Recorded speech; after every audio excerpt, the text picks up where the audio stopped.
Udin. Berapa orang sih emang seharusnya? 26, udah 3 orang alpha. Udah mulai aja. On cam. Nggak kelihatan tahu on cam deh. Lah berarti boleh off cam. Off cam aja. Alhamdulillah. Iya, kemarin aja nggak kelihatan kok tempatku di videonya. Iya. SS-nya nanti gimana? Yang kelihatan Riza, Mauli, Hafid, Anggun, Erli, Juwita. Ih kok Jut kelihatan sih. Jadi yang kelihatan on cam. Terserah.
Wah ini emang lagi didiem ya. Aldi menghilang. Presentasi malah menghilang, coba dia.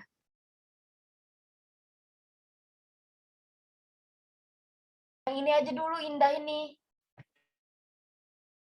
Ya iya, aku mau ke Indah. Aku Aldi, Indah, sama si Febri. Aldinya menghilang. Nggak ada sinyal paling Aldi.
Cek, cek.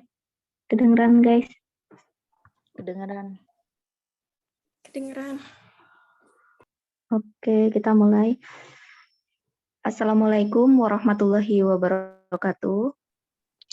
Waalaikumsalam warahmatullahi wabarakatuh.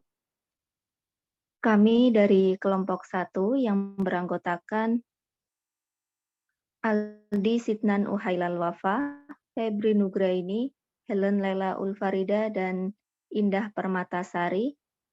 Di kesempatan kali ini kami akan mempresentasikan hasil makalah kami yang berjudul Penelitian Kualitatif versus Penelitian Kuantitatif.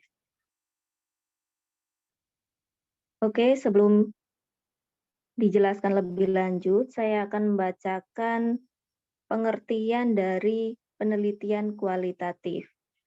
Metode penelitian kualitatif adalah penelitian yang digunakan untuk menyelidiki, menggambarkan, menjelaskan, menemukan kualitas atau keistimewaan dari pengaruh sosial yang tidak dapat dijelaskan, diukur, atau digambarkan melalui pendekatan kuantitatif.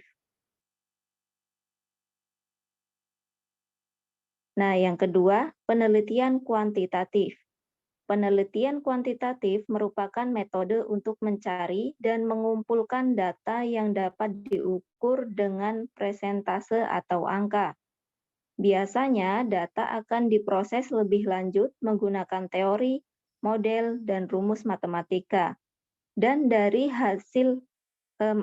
dari data tersebut nantinya akan diambil sebuah kesimpulan. Nah, untuk penjelasan lebih lanjut akan disampaikan oleh Helen, kepadanya dipersilakan.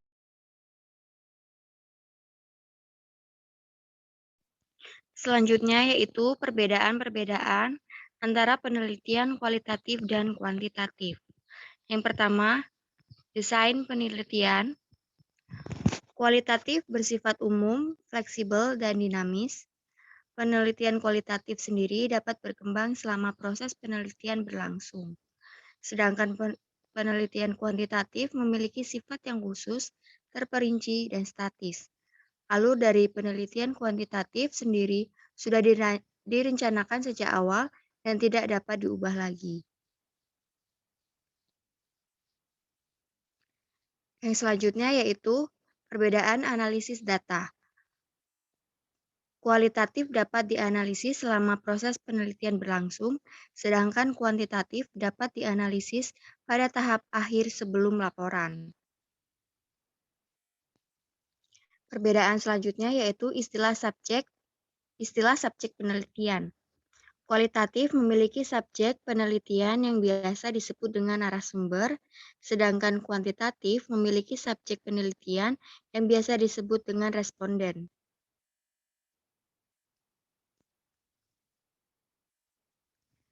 Perbedaan selanjutnya yaitu cara memandang fakta. Penelitian kualitatif, cara memandangnya yaitu penelitian dengan fakta atau kebenaran tergantung pada cara peneliti menginterpretasikan data. Hal ini dikarenakan adanya hal-hal yang kompleks yang tidak bisa sekedar dijelaskan oleh angka seperti perasaan manusia. Penelitian kuantitatif berangkat dari data yang kemudian dijelaskan oleh teori-teori yang dianggap relevan untuk menghasilkan suatu teori yang mengeluarkan teori yang sudah ada. Penelitian kuantitatif memandang fakta atau kebenaran berada pada objek penelitian di luar sana. Peneliti harus netral dan tidak memihak. Apapun yang ditemukan di lapangan, itulah fakta. Penelitian kuantitatif berangkat dari teori menuju data.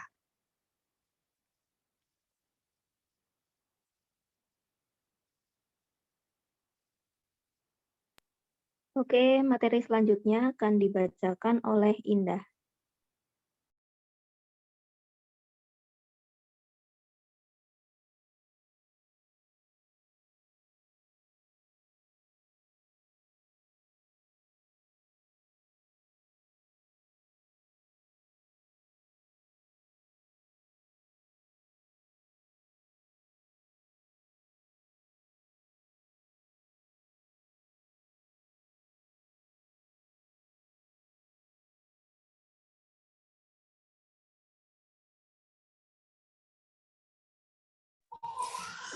Oke, selanjutnya pengumpulan data.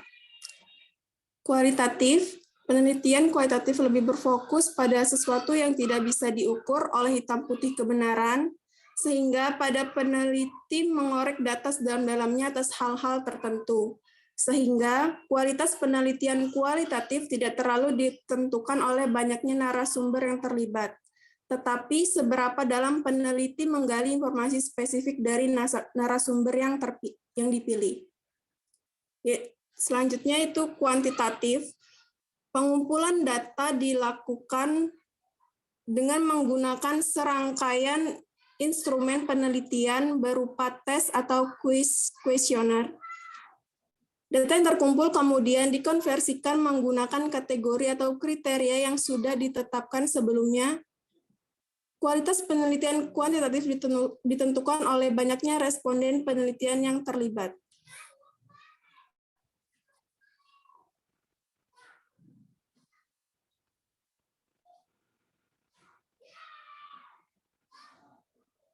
Selanjutnya itu representasi data.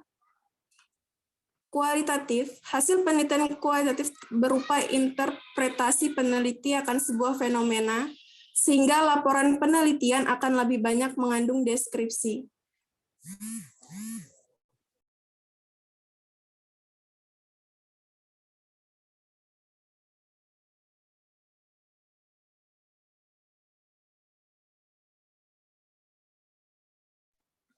Selanjutnya itu kuantitatif.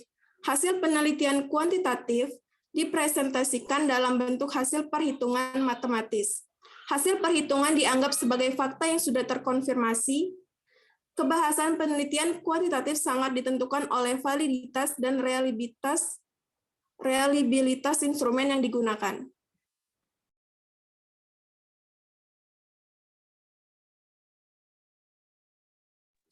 Selanjutnya itu perbedaan antara kuantitatif dan kuantitatif dalam implikasi hasil riset.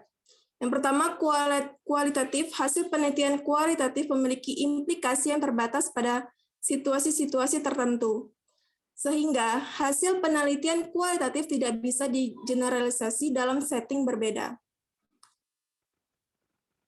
Selanjutnya kuantitatif, hasil penelitian kuantitatif berupa fakta atau teori yang berlaku secara umum. Kapanpun dan dimanapun fakta itu berlaku.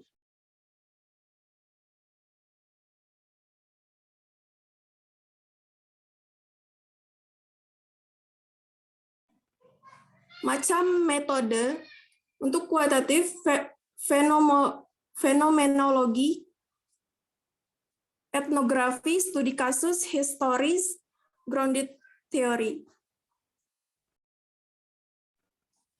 Untuk kuantitatif, yaitu eksperimen, survei, korelasi, regresi, analisis jalur, ex post facto.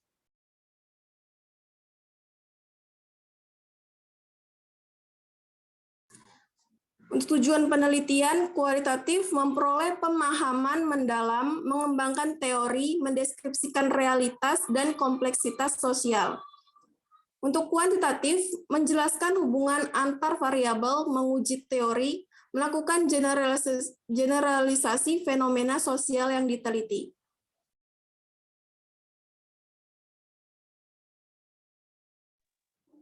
Jenis data untuk kualitatif, deskriptif, dan eksploratif, untuk kuantitatif, numerik, dan statistik.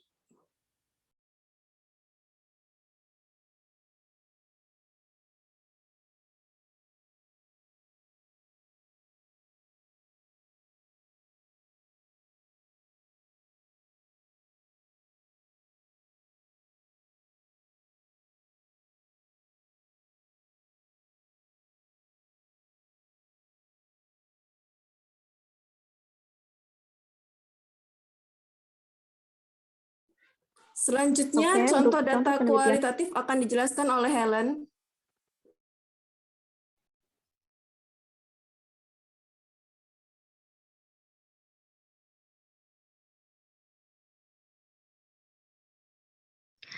Baik, dari contoh penelitian kualitatif dan kuantitatif, contoh yang pertama, data kualitatif. Yang pertama contohnya yaitu orang Inggris lebih tinggi daripada orang Indonesia. Kalimat ini menunjukkan kualitas tinggi badan, namun kita tidak dapat mengetahui berapa tinggi badan orang Inggris dan tinggi badan orang Indonesia tersebut. Yang kedua yaitu pelayanan transportasi umum yang buruk memicu kemacetan di ibu kota. Kualitas yang ditunjukkan dari contoh ini adalah buruknya layanan transportasi umum dan kemacetan.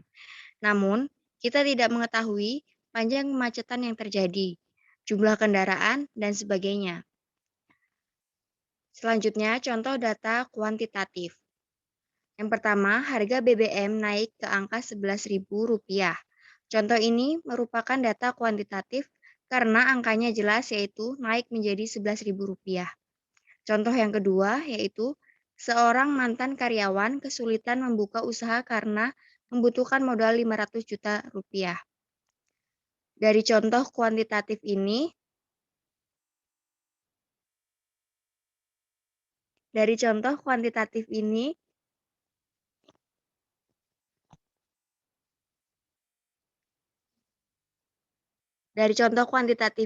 menunjukkan suatu kualitas yang dapat diukur dengan angka, yaitu modal sebesar Rp500 juta.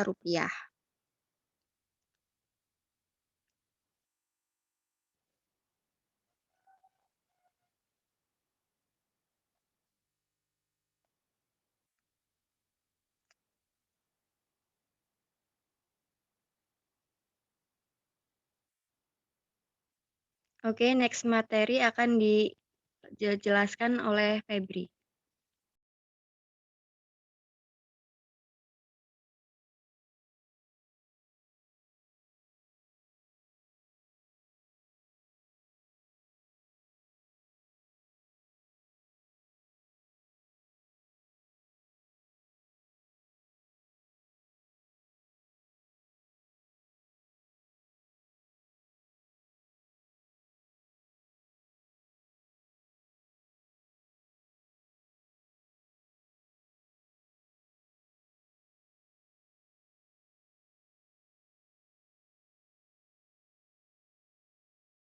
Oke, selanjutnya contoh judul penelitian kualitatif dan kuantitatif. Nah, ini beberapa contoh judul penelitian kualitatif. Yang pertama, analisis peran guru dalam menerapkan manajemen mutu pendidikan. Yang kedua, cara belajar siswa SMP dalam menghadapi ujian nasional. Yang ketiga, metode pembelajaran yang efektif dalam membentuk karakter siswa. Yang keempat, model pembelajaran yang efektif dalam KBM. Yang selanjutnya, peran orang tua terhadap anak dalam bidang olahraga. Dan yang terakhir, persepsi dan perilaku merokok mahasiswa-mahasiswi.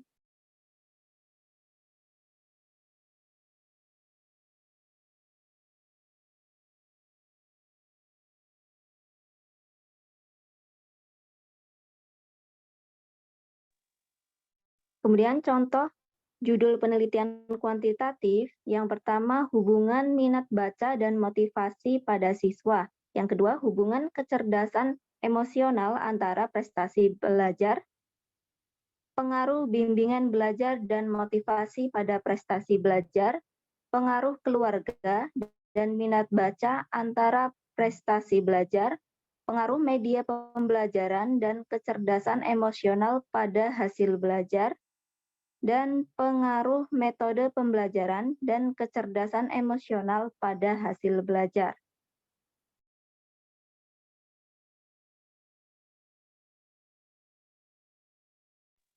Oke, sekian presentasi kami dari kelompok 1. Kami membuka 3 pertanyaan.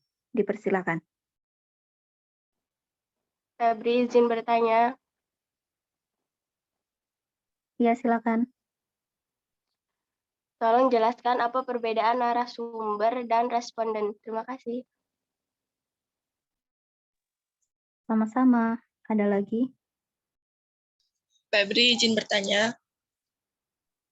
Ya, Maya, silakan. Kan tadi ada keabsahan penelitian kuantitatif sangat ditentukan oleh validitas dan reliabilitas instrumen. Nah, seperti apa sih data yang validitas dan reliabilitas itu?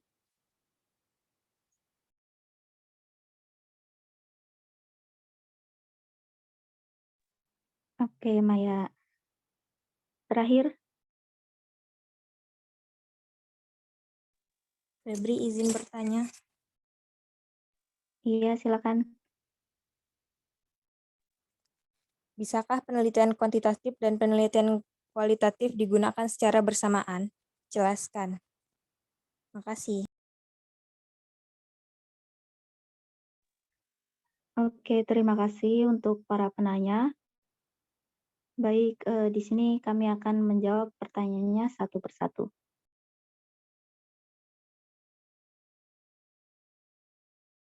Untuk para pemateri, dipersilahkan.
Baiklah.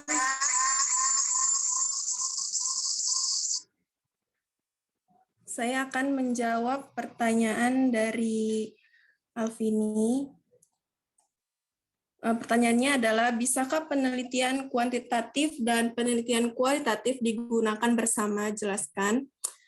Jawabannya itu tentu saja bisa, tetapi peneliti yang akan melakukannya harus bersiap-siap untuk lebih berlama-lama lagi berurusan dengan data, teori, dan model analisis yang tentu akan menggunakan model keduanya.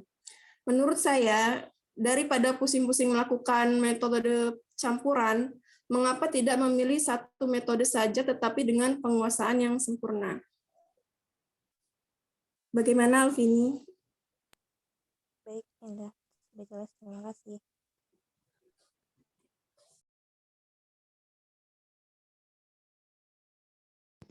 Selanjutnya, saya akan menjawab pertanyaan dari Erliana.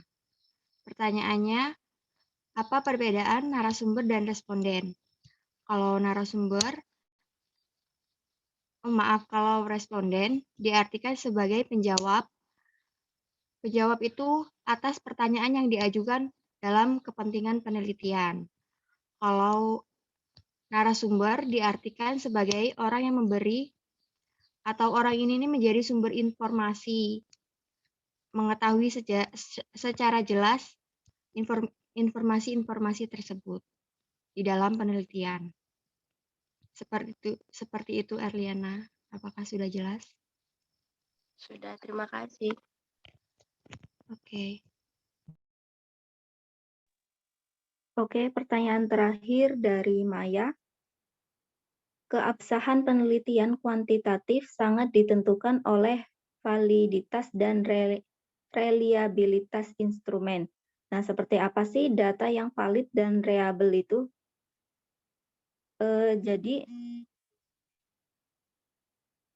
Jadi sebelumnya saya paparkan dulu pengertian dari validitas itu ketepatan alat ukur dalam sebuah tes untuk mengukur dalam sebuah penelitian.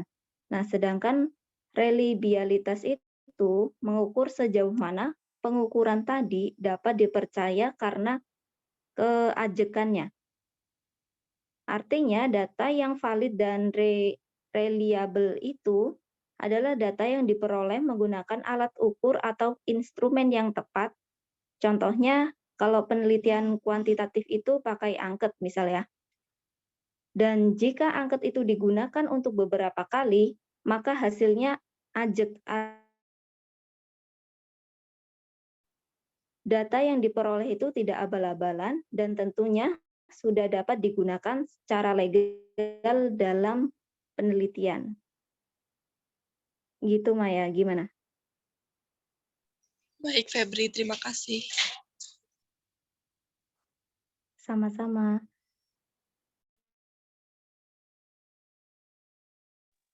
Baik, sekian presentasi dari kami. Jika banyak salah, kami mohon maaf.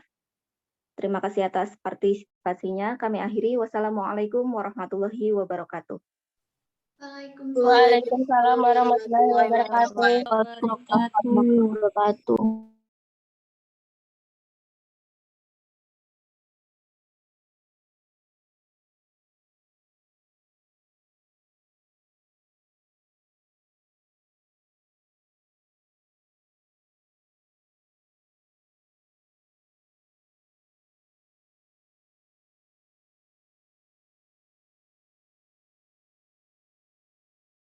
Yang selanjutnya aja langsung. Ya, bentar ya guys. Yang mau share screen siapa, Nep? Bita. Minta tolong sama Bita. Andina udah bilang belum? Bentar, aku coba cek PPT-nya.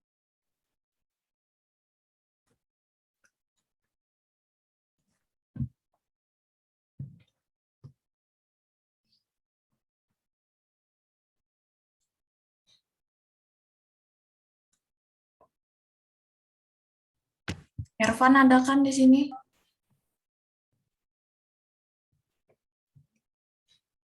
Ervan. Ya,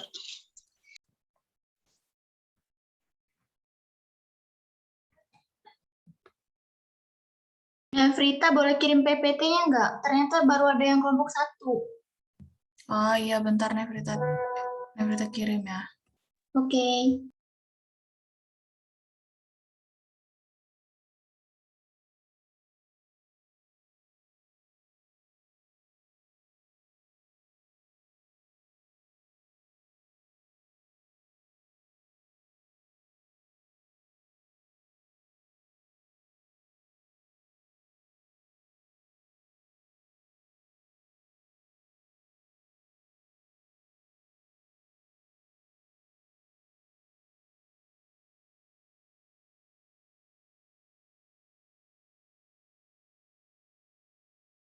Udah dapat, Nep?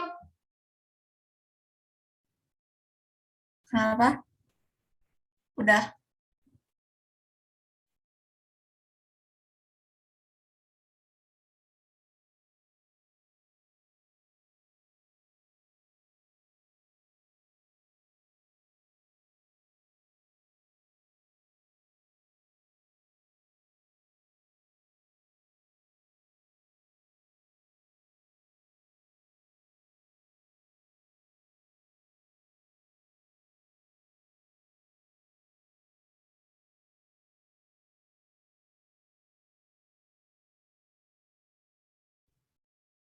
Udah bisa dimulai belum? Andina, Maya, Ervan. Ada. ada. Udah mulai ya.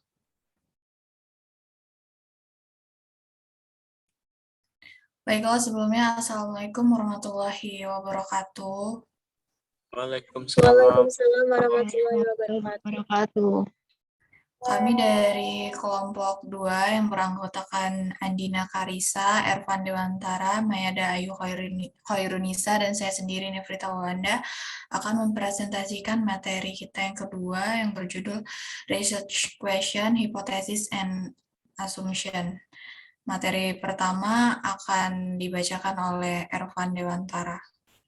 Pada Ervan Dewantara, kami persilakan.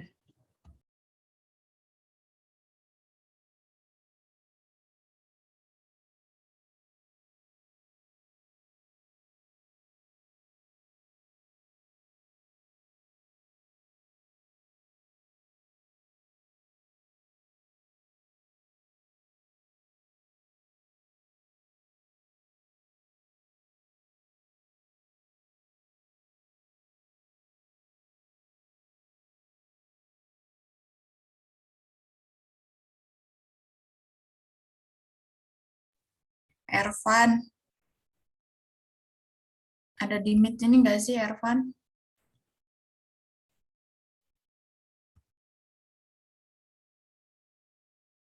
Di Meet ini ada kok dia.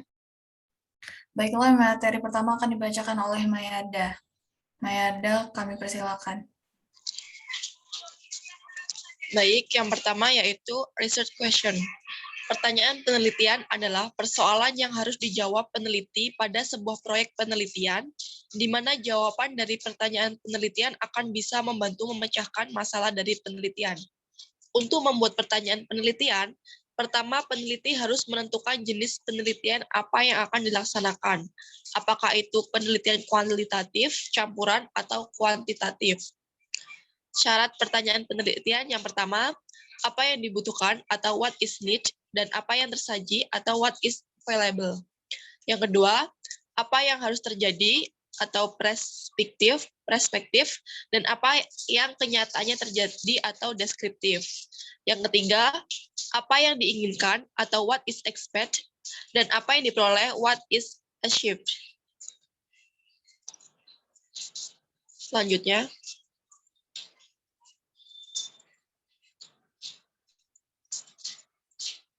jenis pertanyaan. Yang pertama, pertanyaan deskriptif adalah pertanyaan yang mendeskripsikan sebuah kejadian atau indikasi dari apa yang sedang diteliti. Pertanyaan ini biasanya memakai kata apa dan sering digunakan untuk penelitian kualitatif. Yang kedua, pertanyaan eksploratoris adalah pertanyaan untuk mengetahui indikasi dan kejadian secara luas dan mendalam.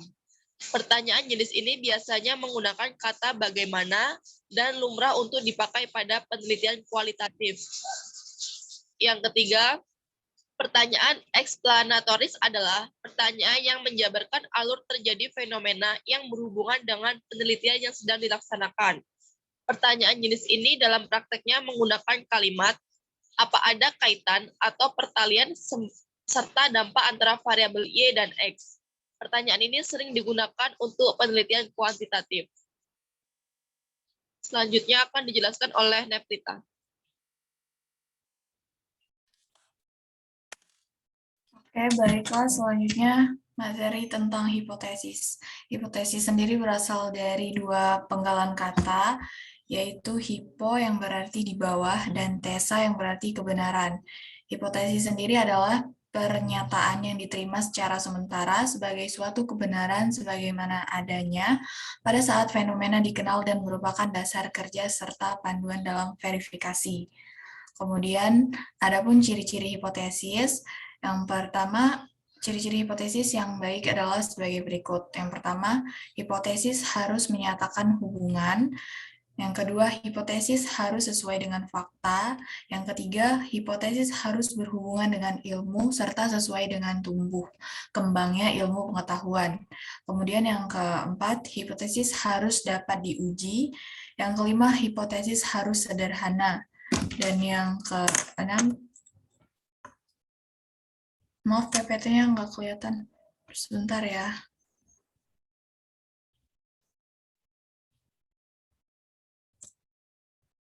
Dan yang keenam, hipotesis harus bisa menerangkan fakta.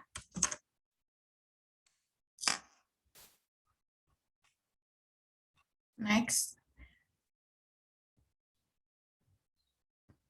Adapun jenis-jenis hipotesis, hipotesis yang pertama itu hipotesis tentang perbedaan dan hubungan hipotesis tentang hubungan adalah pernyataan rekaan yang menyatakan tentang saling berhubungan antara satu variabel atau lebih. Hipotesis yang menjelaskan perbedaan adalah adanya ketidaksamaan antar variabel tertentu disebabkan oleh adanya pengaruh variabel yang berbeda-beda. Kemudian yang kedua, hipotesis kerja dan hipotesis nul. Hipotesis kerja disebut juga hipotesis alternatif yang disingkat dengan HA. Hipotesis kerja menyatakan adanya hubungan antara variabel X dan Y. Sedangkan hipotesis nul menyatakan tidak adanya perbedaan antara dua variabel atau tidak adanya pengaruh variabel X terhadap variabel Y. Kemudian yang ketiga, hipotesis common sense dan ideal. Hipotesis common sense atau akal sehat, hipotesis ini biasanya menyatakan hubungan keseragaman kegiatan terapan. Sedangkan hipotesis ideal adalah hipotesis yang menyatakan hubungan yang kompleks. Kemudian materi selanjutnya akan dibacakan oleh Andina.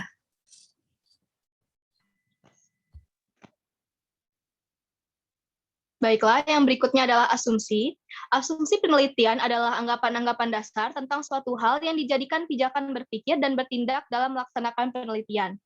Asumsi dapat bersifat substantif atau metodologis. Cara menentukan asumsi atau anggapan dasar harus didasarkan atas kebenaran yang telah diyakini oleh peneliti. Kemudian dikumpulkan bahan pendukung dari asumsi tersebut. Kegunaan asumsi atau anggapan dasar ini untuk memperkuat permasalahan dan membantu peneliti memperjelas penetapan objek penelitian, wilayah pengambilan data, dan instrumen pengumpulan data.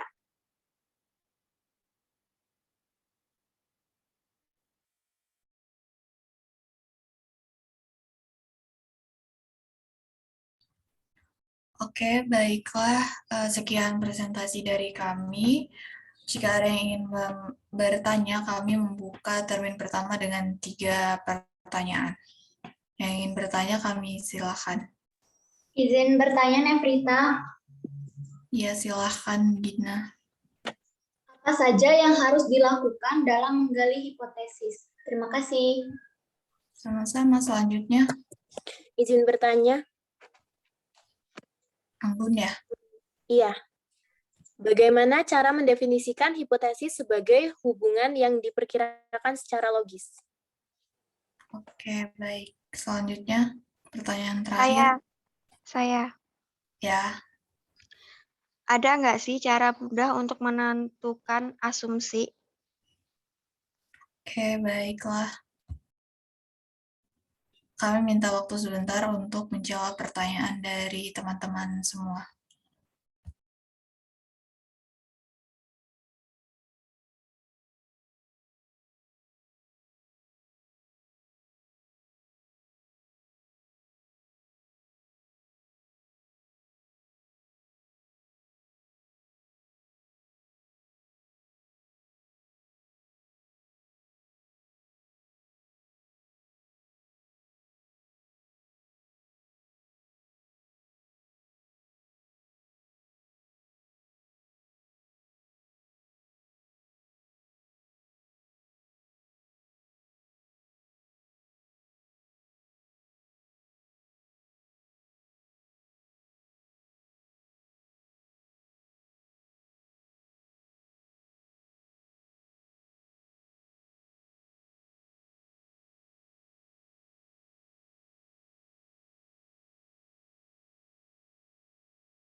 Baik, saya akan menjawab pertanyaan dari Anggun.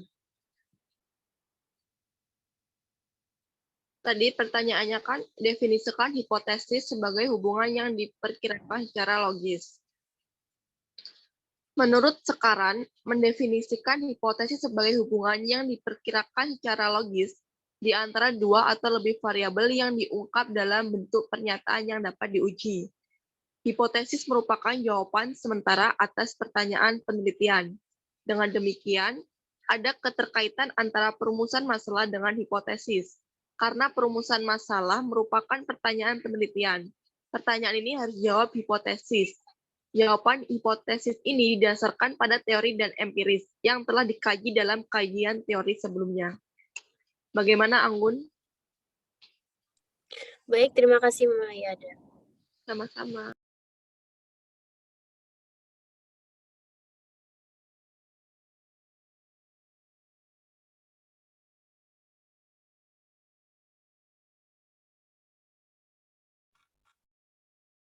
Kemudian saya akan menjawab pertanyaan dari Helen.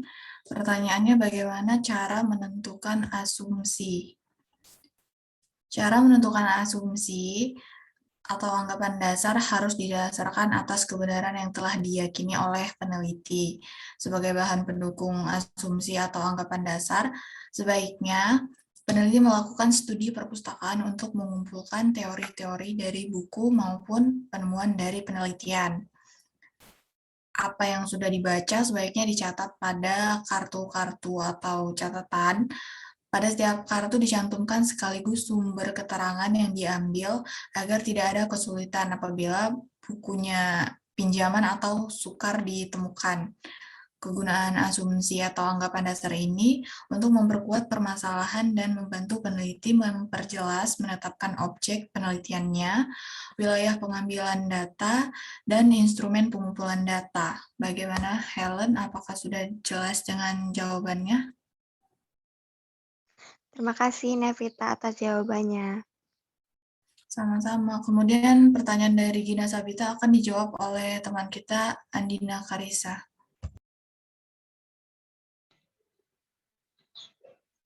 Baik, saya akan menjawab pertanyaan dari Bita. Apa yang harus dilakukan oleh peneliti dalam menggali hipotesis? Yang pertama, peneliti harus mempunyai banyak informasi tentang masalah yang ingin dipecahkan. Yang kedua, peneliti harus mempunyai kemampuan untuk memeriksa keterangan yang sesuai dengan tempat dan objek yang dia teliti. Dan yang ketiga, peneliti harus mempunyai kemampuan untuk menghubungkan suatu keadaan dengan keadaan lainnya sesuai dengan teori dan ilmu yang dia pilih. Bagaimana, Bita? Baiklah, terima kasih Andina atas penjelasannya.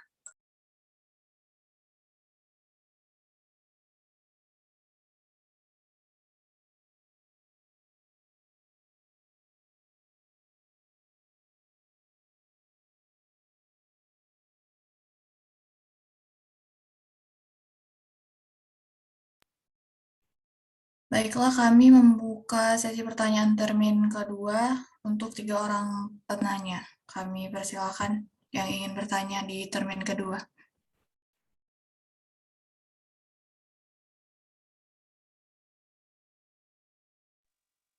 Rita? Bertanya.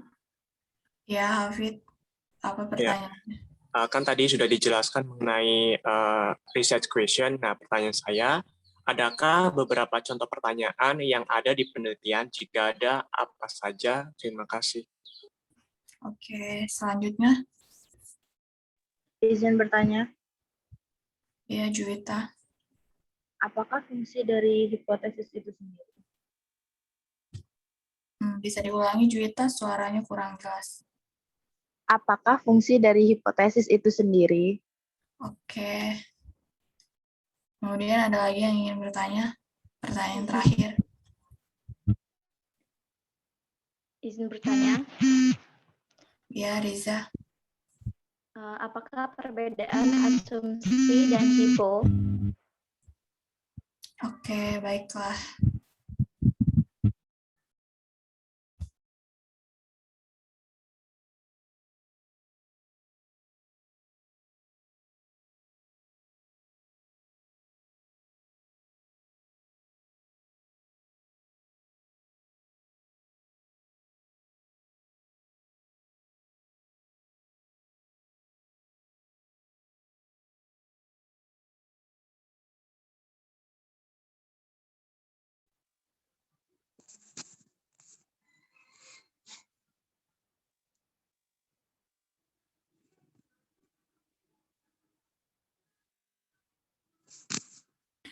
Baiklah, saya akan menjawab pertanyaan dari Hafid.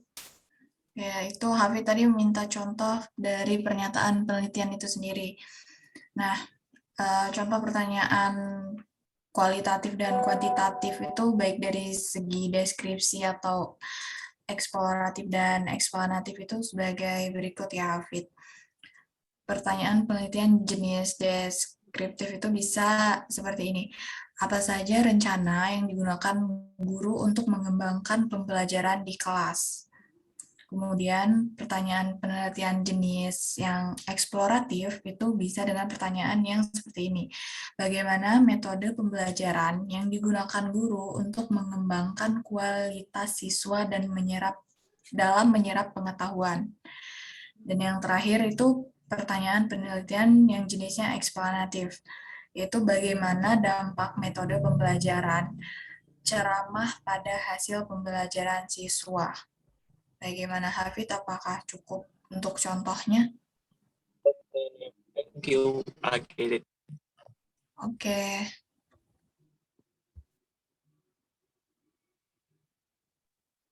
Selanjutnya, saya akan menjawab pertanyaan dari Rija.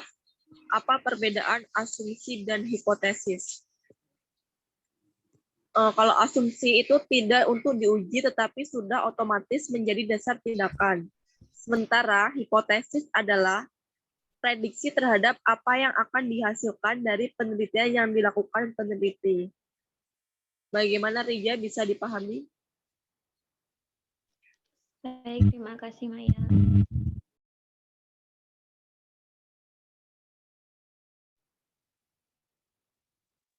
Selanjutnya saya akan menjawab pertanyaan dari Juwita. Apa fungsi dari hipotesis itu sendiri? Fungsinya yang pertama adalah memberikan arah yang tegas bagi perumusan tujuan penelitian. Yang kedua, bisa untuk membantu menentukan arah yang harus ditempuh bagi pembatasan ruang lingkup penelitian. Yang ketiga, untuk mengarahkan metodologi, mengumpulkan dan pengolahan data, serta analisisnya. Dan yang terakhir adalah untuk mencegah terjadinya suatu penelitian yang tidak terarah. Apakah jelas, Juwita? Jelas, Andina. Terima kasih.